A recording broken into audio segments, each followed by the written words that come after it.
రాహుల్ గాంధీ కాస్త వాళ్ళ పార్టీ నాయకులతో మమేకమైనా తెలుస్తుంది. భారతదేశానికి వ్యతిరేకంగా మాట్లాడే వాళ్ళతో గొంతు కలపడం అంటే అంతకంటే చండాలంగా ఉండదు. ట్రంప్ని మనం కూడా సమర్థించాం. ఎందుకని? వాళ్ళ దేశ ప్రయోజనాల కోసం. అదే సందర్భంలో మన దేశ ప్రయోజనాలకు ఇబ్బంది పెడతానంటే ఖచ్చితంగా విమర్శిస్తాం. అది డెమోక్రసీలో ముఖ్యమైనటువంటిది. వాళ్ళ దేశం బాగా కోరుకోవడంలో తప్పు లేదు. మన దేశాన్ని నాశనం చేస్తాంటే మనం ఎందుకు ఒప్పుకుంటాం? అదే లెక్క ఎప్పుడైనా సరే. మన దేశ బాగు కోసం మనం చూసుకుంటాం.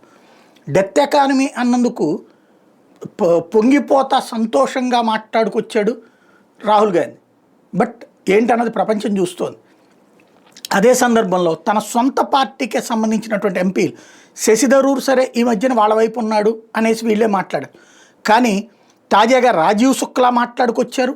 అదే సందర్భంలో ఇంకొక ఎంపీ కూడా మాట్లాడుకు రావడం అన్నటువంటిది. మొత్తం ముగ్గురు ఎంపీలు ఓవరాల్గా భారత ఆర్థిక వ్యవస్థ చచ్చిపోయిందన్నటువంటి ట్రంప్ వ్యాఖ్యల్ని వ్యతిరేకించారు. చైనా లాగా భారత్ పూర్తిగా ఎగుమతుల మీద ఆధారపడిన దేశం కాదు, మనకు బలమైన డొమెస్టిక్ మార్కెట్ ఉంది అన్నటువంటిది శశి థరూర్ గుర్తు చేస్తే, భారత ఆర్థిక వ్యవస్థ బలహీనంగా లేదు అంటూ మరో కాంగ్రెస్ ఎంపీ రాజీవ్ శుక్లా చెప్పుకొచ్చారు.